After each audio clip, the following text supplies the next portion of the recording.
세계적인 경매 회사 소더비의 국제 주얼리 팀은 세간의 이목을 집중시키는 주얼리 경매를 진행하는 걸로 유명한데요. 2011년 소더비 경매에 33캐럿짜리 다이아몬드 반지가 등장했습니다. 이 반지의 이름은 리즈 다이아몬드. 흔히 리즈라는 애칭으로 더 유명한 엘리자베스 테일러의 반지였는데요. 반지의 가격은 무려 101억 원으로 이는 예상가보다 무려 3배가 높은 가격이었죠. 이 반지가 높은 가격을 인정받은 것은 세계의 미녀로 불린 한 시대를 풍미한 전설적인 여배우가 남긴 소장품이었기 때문인데요. 또 당대 최고의 배우인 리처드 버튼이 엘리자베스에게 선물한 반지였기 때문이죠. 300만 원이었던 이 반지는 불과 45년 만에 8억 원이 넘는 가격에 팔렸습니다. 바로 세기의 섹스 심벌 마릴린 먼로가 조 디마지오로부터 받은 웨딩링이었기 때문인데요. 먼로의 다이아몬드 반지는 전 세계에서 캐럿당 단가가 가장 비싼 작품 중 하나입니다. 이처럼 단순해 보이는 이 동그란 원은 시작도 끝도 없는 영원한 사랑을 의미하며 때론 구속의 상징이자 신분과 계급, 권력의 표식이었습니다. Will you marry me? 그 희귀성과 스토리에 따라 가치가 결정되고 시간의 흐름에 따라 유행이 변화되어 온 웨딩링. 세상에 단 하나뿐인 이야기를 품고 있는 영원의 링. 세계 로맨스들과 함께해온 웨딩링에 깃든 문화사적 이야기를 추적해봅니다.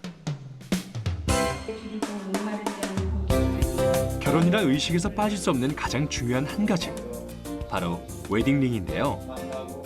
웨딩링을 서로의 손에 끼워주며 신랑과 신부는 영원한 사랑을 맹세합니다. 웨딩링의 존재는 특별한 순간을 더욱 소중하게 만들어준다는 데 그 의미가 있는데요. 웨딩링으로 프로포즈의 순간은 더욱 빛나기 마련이죠. 그렇다면 대체 언제부터 반지가 영원한 약속의 상징으로 자리 잡게 되었을까요? 웨딩링의 의미는 이제 신랑과 신부가 결혼을 할 때 그 둘의 사랑의 약속의 증거물로 변치 않는 사랑을 약속하면서 선물로 주는 게 의미고요. 그다음에 네 번째에 끼는 거는 그리스 시대부터 네 번째, 왼손 네 번째 손가락이 심장과 연결돼 있다 해서 그 의미 있는 결혼 반지라든가 약혼 반지, 그런 반지는 왼손 네 번째에 끼는 걸로 유래가 됐습니다. 웨딩링의 기원인 반지가 처음부터 아름다운 의미로만 쓰였던 건 아니었습니다. 반지의 유래는 고대 이집트 시대로 거슬러 올라갑니다. 고대 이집트 청동기 문명에서 발견된 반지는 금, 조개, 돌 등 다양한 소재로 제작돼 권력과 부의 상징물로 사용되었는데요.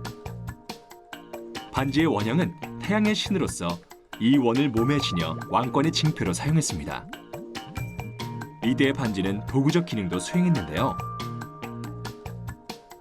이집트의 파라오는 반지를 벗어 후계자에게 끼워줌으로써 권력의 승계를 공표했고 서신, 소유권 표식 등에 사용되는 인장으로서의 역할도 했습니다. 신과 인간을 묶어주던 반지가 인간과 인간을 묶는 혼인의 징표, 웨딩링으로 쓰인 것은 고대 로마 시대부터인데요. 고대 로마인들은 여자가 남자에게 소속된다는 뜻으로 철이나 구리 등으로 된 반지를 신부에게 끼웠습니다. 이는 일종의 계약 표시이자 구속과 소유의 의미였는데요. 또 고대 그리스인들은 넷째 손가락에서 나오는 특별한 정맥, 베나 모리스가 심장과 직접 연결되었다고 믿어 사랑하는 사람을 자신의 심장으로 연결시키고 싶은 마음에 웨딩링을 약지에 끼웠는데요. 지금까지도 약지에 웨딩링을 끼는 것은 이런 서구 문화의 영향입니다. 절대 권력의 징표, 족쇄의 의미로 쓰였던 반지가 사랑과 언약의 징표로 사용된 것은 유럽에서 교회 혼인에 쓰였기 때문인데요. 웨딩링의 전통은 크리스천 문화와 깊은 관련이 있습니다. 9세기 교황 니콜라오 1세가 결혼할 때 남성이 반지를 선물해야 한다는 법령을 발표했고 그 후 웨딩링이 대중화된 거죠. 이에 따라 웨딩링의 유행도 변했는데요. 15세기엔 원석 보석을 단 웨딩링이, 16세기엔 금 세공인들이 개발한 두 개의 반지로 만들어진 진멜이란 새로운 스타일의 결혼 반지가, 18세기엔 양손에 왕관 장식이 달린 하트 모양의 보석을 잡고 있는 클라다 링이 유행했는데요. 우리나라에서는 조선시대의 가락지가 부부 일심동체의 상징물로 여겨졌는데요. 신랑 댁에서 결혼을 청하는 납치에 빠질 수 없는 것이 하나 있으니 바로 가락지를 보내는 거였습니다. 손가락을 뜻하는 가락지는 두 짝으로 이루어진 반지를 이르는 말로 우리말의 반지는 가락지 반쪽의 반을 의미합니다. 그래서 흔히 한 짝만 끼는 것은 반지, 쌍으로 끼는 것을 가락지라 부르며 혼인한 부인들만 가락지를 꼈습니다. 그렇다면 현대의 웨딩링은 어떻게 변화됐을까요? 우리나라의 서양식 결혼식에 들어오며 본격적으로 보석이 바뀐 현대 웨딩링의 모습을 갖추게 됐는데요. 그 대명사로 불리는 것이 바로 다이아몬드 링입니다. 두 링을 같이 끼시게 되십니다. 다이아몬드라는 보석의 특징이 변하지 않기 때문에 말뜻 자체도 영원히 변하지 않는 사랑이라는 뜻을 갖고 있어서 이제 결혼할 때 약속의 증거물로 서로 선물로 주고 받는 거죠. 다이아몬드 반지의 전형으로 알려진 것은 바로 이 티파니 세팅인데요. 다이아몬드를 연마를 해서 세팅을 올린 디자인이 이 디자인이고요. 모든 반지에서 모티브가 여기에서 나옵니다. 앞으로도 이 디자인이 당분간은 계속 유행되지 않을까 생각합니다. 티파니 세팅은 다이아몬드를 더욱 돋보이게 해 오늘까지도 많은 사랑을 받고 있죠. 그리고 여기 아주 특별한 로맨스를 담은 다이아몬드 반지가 있습니다. 바로 영화배우에서 한나라의 왕비가 된 그레이스 켈리의 웨딩링인데요. 1954년 화보 촬영을 위해 모나코를 방문했던 그레이스 켈리는 그곳에서 왕자 신분이었던 레니의 3세를 만나게 됩니다. 그레이스를 보고 첫눈에 반한 레니의 3세는 12캐럿 다이아몬드 반지를 건네며 청혼했는데요. 그녀는 승낙의 의미로 1956년 자신의 영화에 이 반지를 끼고 나왔다고 합니다. 그렇다면 다이아몬드는 언제부터 웨딩링에 사용되기 시작한 걸까요? 다이아몬드가 반지에 쓰이기 시작한 것은 15세기 무렵으로 오스트리아의 맥시밀리안 대공이 프랑스 버건디 왕국 공주에게 청혼했을 때 사용한 반지가 최초였습니다. 이때부터 다이아몬드의 단단함과 둥근 반지의 밴드가 상징하는 영원성이 함께 어울려 왕과 여왕의 결혼식에는 반드시 다이아몬드 반지가 등장했는데요. 왕과 귀족들만 지닐 수 있던 다이아몬드가 수세기를 거쳐오는 동안 대표적인 웨딩링으로 자리 잡게 된 거죠. 정복당하지 않음이라는 그리스어 아다마스에서 유래된 다이아몬드. 어떤 산에도 침식되지 않고 섭씨 800도를 견딜 수 있는 지구상에서 가장 단단한 천연 물질로 어떻게 반지를 만들 수 있을까요? 다이아몬드 링을 만드는 과정을 따라가 보기로 했습니다. 우리나라는 다이아몬드가 생산되지 않아 가공하는 업체 역시 국내에 아주 드문데요. 힘들게 그 과정을 지켜볼 수 있었습니다. 제일 먼저 다이아몬드 원석을 샤린 머신에 넣어 수율을 얻고 다이아몬드의 커팅을 분석하는데요. 컴퓨터 모니터의 검은 면이 원석으로 가장 적게 손실하며 효율적으로 깎을 수 있는 방법을 제시해줍니다. 다음은 마킹 작업인데요.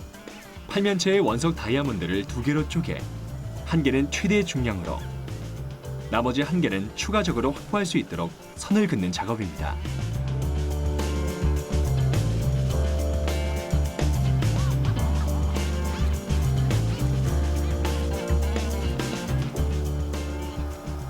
다이아몬드는 원석에서부터 시작해서 원석이 있다면 마킹을 해야 되고 마킹이 끝나면 소잉을 하고 소잉 끝난 다음에 브로팅 과정 끝나면 폴리싱으로 넘어가고 제일 마지막에 있어서 폴리싱한 다이아몬드를 사린 머신을 이용해서 컷 그레이드를 감별하는 과정이 되겠습니다.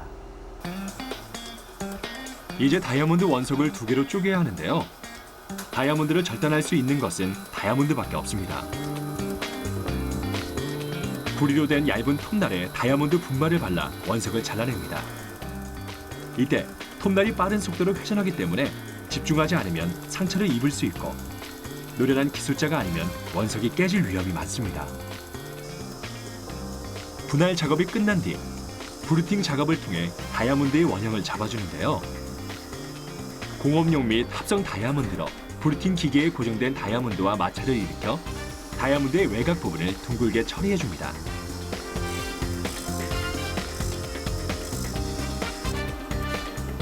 폴리싱은 회전하는 무쇠 원판에 다이아몬드 분말을 발라 마찰을 통해 다이아몬드를 원하는 모양으로 연마하는 과정인데요.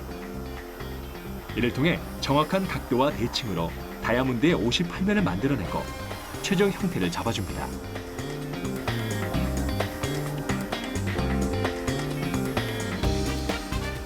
과거에는 우리 연마사들이 커팅에 있어서 목축으로 평가를 하였는데 지금은 살인머신이라는 기계로 3D 스캔을 해서 보면 각면의 숫자가 굉장히 정확하게 나옵니다.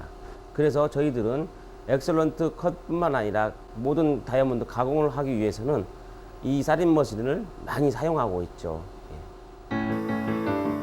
마지막 과정은 그레이딩으로 연마된 다이아몬드의 감정 과정인데요.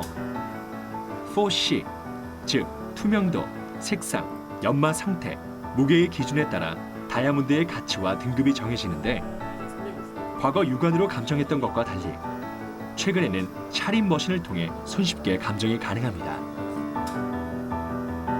기계에 가공된 다이아몬드를 넣으면 화면으로 연마된 다이아몬드의 비율과 엑설런트, 베리 굿, 페어, 풀 등 등급까지 확인할 수 있습니다. 이 다이아몬드는 최고 등급인 엑설런트 판정을 받았습니다. 다이아몬드의 등급을 결정하는 4C 중 유일하게 사람이 관여할 수 있는 것은 연마 단계밖에 없는데요. 그만큼 커팅이 중요합니다. 잘 연마된 다이아몬드는 환상적인 빛 효과를 만들 수 있으며 그 결과로 세 가지 중요한 다이아몬드 특성으로 브릴리언스, 파이어, 신틸레이션이 잘 나타나게 됩니다. 다이아몬드는 원석의 모양에 따라 여러 형태로 연마가 가능한데요.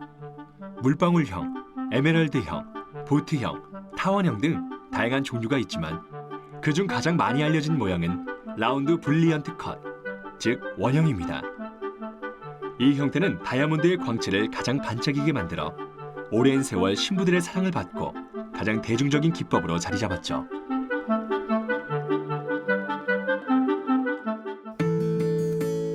이상적인 커트로 완성된 브릴리언트 컷에서는 최상의 다이아에서만 볼 수 있다는 하트앤에로우 현상을 볼 수 있는데요. 과연 하트앤에로우는 어떤 모양일까요? 네, 다이아몬드를 완벽한 비율과 대칭으로 커팅함으로써 다이아몬드 내에서 반사되는 빛이 크라운에서 에로우 현상 8개와 버빌리온에서 하트형이 8개인 특이한 방사상 모양이 나타나는 것을 말합니다. 특수한 스코프로 다이아몬드를 들여다봤는데요. 다이아몬드를 뒤집어 빛을 쏘면 이처럼 아름다운 하트 현상이, 반대로 다이아몬드를 똑바로 세웠을 땐 화살촉 모양인 에로우 현상을 선명하게 관찰할 수 있습니다. 이렇게 총 16개의 특이한 방사상 모양을 하트앤에로우 현상이라 부르는 거죠. 하트앤에로우 현상은 1980년대 일본에서 발견된 것으로 다이아의 58면 중 크라운이 33면으로 34.5도, 퍼빌리언이 25면으로 40.8도로 한치의 오차도 없이 정확한 비율로 연마된 최상의 다이아에서 볼 수 있는데요. 이렇게 깎인 다이아는 최고의 등급을 받고 육안으로 봤을 때 가장 아름답게 빛이 납니다.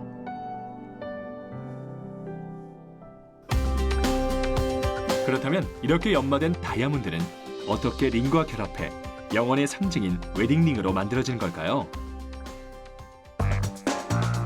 웨딩링 제작 과정을 지켜볼 수 있는 현장을 찾았습니다. 우선 디자인 연구실에서 주얼리 아티스트들에 의해 다양한 디자인 개발이 이루어지는데요.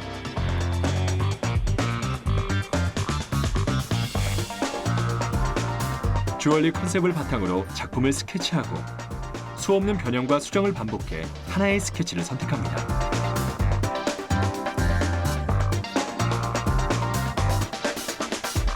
최종적으로 디자인 스케치가 선정되면 다시 입체화로 제작되어지는데요. 작품 제작을 위해 입체화 그래픽 작업을 통해 보다 정교하고 깔끔하게 웨딩링을 3D로 구현해냅니다.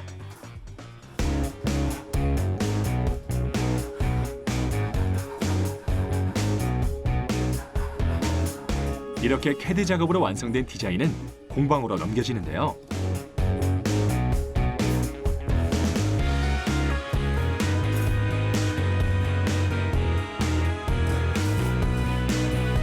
디자인부터 제작까지 모든 공정이 수작업으로 진행되는 이곳. 장인들은 예물의 기초적인 형태를 만들고 섬세하고 정교한 공정으로 링의 형태를 잡습니다. 그리고 프롱을 만드는데요. 프롱이란 다이아몬드를 물고 있는 얇은 발들을 부르는 말로 프롱 세팅법은 다이아몬드의 반짝임을 최상화하는 방법이기도 합니다. 신부님이 위한 다이아인데 이 다이아를 물리기 위해서 이 프롱을 만들고 있는 첫 작업입니다. 이게. 프롱에 연마한 다이아몬드를 넣고 발을 구부려 고정시키는데요. 보석 중 경도가 제일 높기로 유명한 다이아몬드. 그래서 긁힘에는 강하지만 의외로 강도가 높은 것은 아니라는데요. 쉬워 보이는 이 과정도 숙련된 전문가가 아니면 다이아몬드가 깨질 수 있어 고도의 집중력을 요한답니다. 다이아 거들에 정확하게 맞게 다이아 반지의 프롱을 깎아 다이아를 프롱에 올리고 다이아가 깨지지 않게 잘 조입니다. 이때 다이아가 흔들리지 않고 프롱과 일치되는 것이 가장 중요합니다. 이렇게 다이아를 프롱에 물립니다. 다이아몬드가 고정됐으면 마지막으로 링의 표면과 다이아몬드를 매끄럽게 광내는 작업이 남았습니다.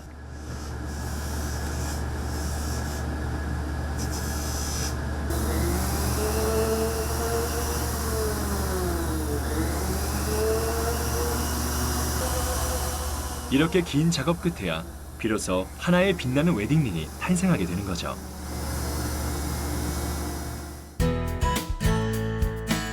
그렇다면 다이아몬드와 어울리는 웨딩링의 재료는 어떤 걸까요? 요즘 신랑 신부님들은 화이트 골드나 백금을 선호하는데 화이트 골드는 순금에서 이물질을 섞어서 합금을 만들다 보니까 좀 찾아보면 색이 변하게 되므로 요즘 신랑 신부님들이 많이 백금을 요즘 선호하고 있는 추세입니다. 무엇보다 웨딩링을 결정할 때 가장 중요한 사실은 커팅이나 중량, 등급이 아닌 자신의 눈과 머리, 가슴이 가장 아름답다고 느끼는 본인만의 웨딩링을 선택하는 거겠죠. 인간의 생활과 더불어 7,000년 이상의 긴 역사를 지니고 있는 웨딩링.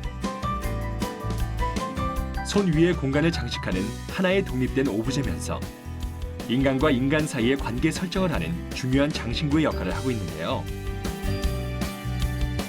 그 속에는 신분을 과시하고 부를 자랑하려는 욕심이, 시선을 붙잡고 싶은 욕망이, 보이지 않는 마음의 약속을 증표로 남겨 붙들려는 소망이 깃들여져 있습니다.